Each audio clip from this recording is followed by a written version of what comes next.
Good morning বন্ধুরা, কেমন আছে সবাই? আশা করি সবাই খুব ভালো আছো। আমিও ভালো আছি।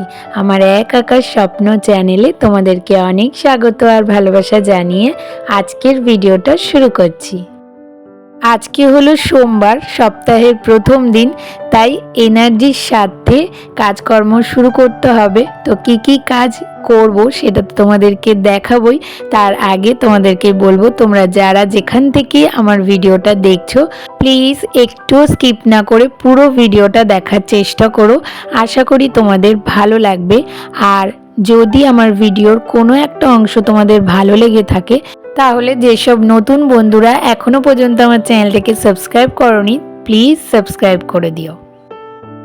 আর এই যে দেখো আমার ঘরের অবস্থা, মানে রবিবার যেহেতু একটুখানি অলসতা দিই শরীরে, কোনো কাজকর্ম না খুব একটা করতে ইচ্ছা করে না, তাই করি না।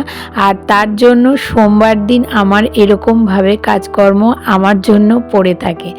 তো সেই জন্য তোমাদেরকে দেখিয়ে দিচ্ছি আগে যে কি অবস্থা। প্রত্যেকটা ঘর সকালবেলা ঘুম থেকে উঠেই দেখছি এরকমভাবে ছড়ানো চারিদিকে সব কিছু। তো রাত্রিবেলা এক সময় না গুছিয়ে রাখার চেষ্টা করি, কিন্তু কালকে আর একদমই ইচ্ছে করছিল না। তো এই যে দেখো কালকে যেগুলো কেনাকাটি করে নিয়েছিলাম সেগুলো এখানে এইভাবে পড়ে রয়েছে। তো যাই হোক, চলো ঘরটাকে তাড়াতাড়ি করে গুছিয়ে ফেলি। যে মেলেছি এই পাখনা, প্রেশারের ঢাকনা থাকনা, বাজুক না বেল শুরু হয়ে যাক, খেল জীবনটা পাল্টে যাক না। রোজকের গিন্নি তেল নুন কড়াই প্রতিদিন লড়াই, আজ ঘুচে যাক না। ডাস্টিং ইস্ত্রি গ্যাস ধোপা মিস্ত্রি মন ভুলে থাক না। রোজকের গিন্নি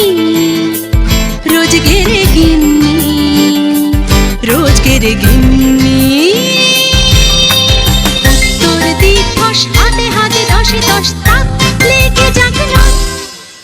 জীবনের গল্প হোক যত অল্প, খানিক বদলাক না। রোজকের গিন্নি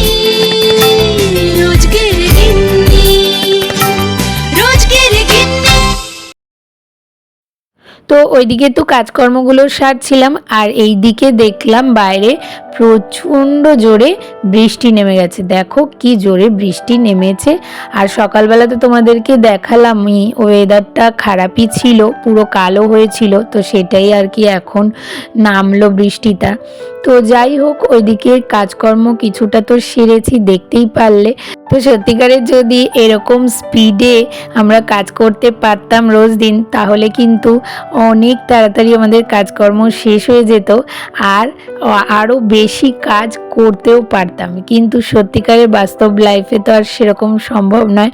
বাস্তব জীবনে আমাদের এই যে এখন যেভাবে চলছি এইভাবেই চলতে হবে। আর পুজোর যে কেনাকাটা হয়েছে না, আর কিছু জামাকাপড় পেয়েছি, তো সব কটাই না এখানটা রেখে দিলাম। কি করব, মানে রাখার জায়গা পাচ্ছি না, জানো তো। এই আলমারিটা তো গুছিয়েছি কিন্তু এখানে কোনো জায়গা নেই। তারপরে ওই আলমারিটা গোছানো হয়নি, জানি না ওখানে জায়গা বেরাবে কিনা। তো যাই হোক ওখানটা রাখলাম, যদি জায়গা বেরায় তাহলে আমাদের নতুন জামাকাপড়গুলো ওই আলমারিতে ঢুকিয়ে দেব। আর যেগুলো দেওয়ার আছে তো সেগুলো তো দিয়েই দেব, তখন আর অসুবিধা হবে না, জায়গাটা খালি হয়ে যাবে। তো এখন আপাতত এইভাবেই রাখলাম। আর তারপরে কিছু ইস্ত্রি করার জামাকাপড় বেরিয়েছিল, সেগুলো ব্যাগে করে ঢুকিয়ে রাখলাম, কারণ ইস্ত্রি করতে পাঠাতে হবে। অত জামাকাপড় না ইস্ত্রি আমি করি না, কয়েকটা হয়তো আমার রেগুলার পরার জামাকাপড় এক সময় আমি ইস্ত্রি করে নিই। কিন্তু রনর জামাকাপড় বা কিছু ভালো জামাকাপড় থাকলে না সেগুলো একটু ইস্ত্রি করতেই দিতে হয়, কারণ অতগুলো ইস্ত্রি করা আমার পক্ষে সম্ভব নয়। তো সেই জন্য ওগুলো ব্যাগের মধ্যে রেখে দিলাম। আর তারপরে এই যে বিছানাটাকে ঝেড়ে পরিষ্কার করে নিলাম। আর তারপরে এবার চলে আসলাম ডাইনিংয়ে। দেখো কালকে যে ব্যাগটা নিয়ে আমি বেরিয়েছিলাম সেই ব্যাগটা পর্যন্ত রাখার ইচ্ছে আর হয়নি। আসলে অনেকটা রাত হয়ে গেছিল আস্তে আস্তে। তারপরে এসেই তো রান্নাঘরে ঢুকে গেছিলাম, তারপরে খাওয়া দাওয়া এইসব করতে করতে না আর এগুলো করতে ইচ্ছে করছিল না, তাই আর কি করা হয়নি। তো এখন এগুলোকে গুছিয়ে নিচ্ছি। আর আমি দিনে কতবার যে এই সোফার চাদরটা টান টান করি আর কুশানগুলো ঠিক করে রাখি সেটা আর বলার বিষয় না।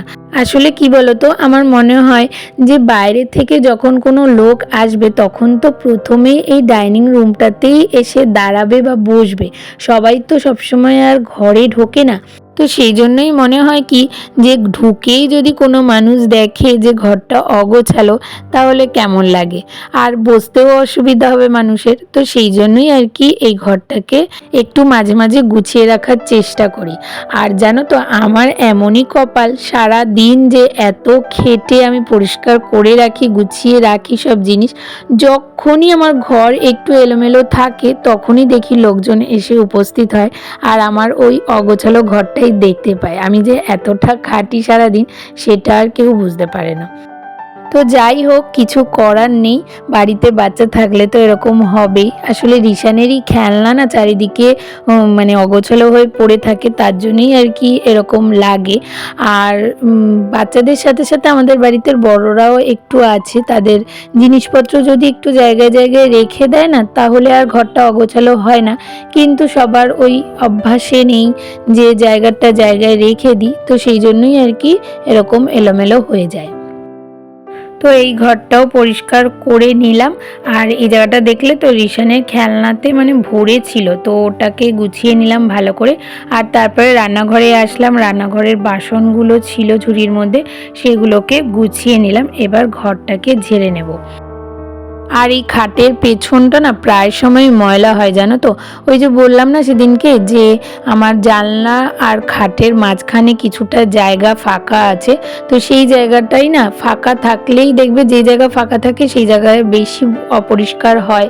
তো এই জায়গাটাও দেখলাম অপরিষ্কার হয়েছিল, কিছু মানে হাবিজাবি জিনিস পড়েছিল, সেগুলোকে সরিয়ে দিয়ে তারপরে ভালো করে ঝেড়ে নিলাম।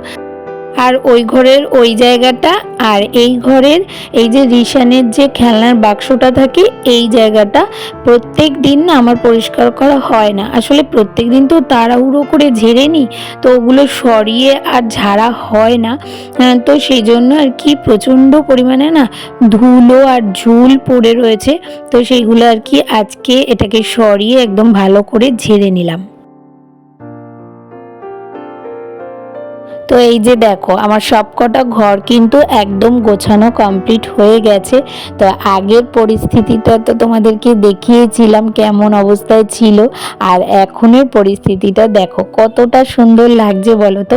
তো সকালবেলা উঠে যখন ওই রকম অবস্থা দেখেছিলাম না, সত্যি কেমন লাগছিল। আর মনের মধ্যে ভেবেই নিয়েছিলাম যে আজকে রান্না বান্না যাই করি না কেন এই ঘরটাকে আমি আজকে গুছাবই, কারণ এইভাবে থাকতে না আমার খুব একটা ভালো লাগে না। তো সেই জন্য গুছিয়ে নিয়েছি আর তারপরে এই যে চলে আসলাম রান্নাঘরে। তবে আজকে রান্নাবান্না সেরকম কিছু করব না বলেই ওই কাজে হাত দিয়েছিলাম।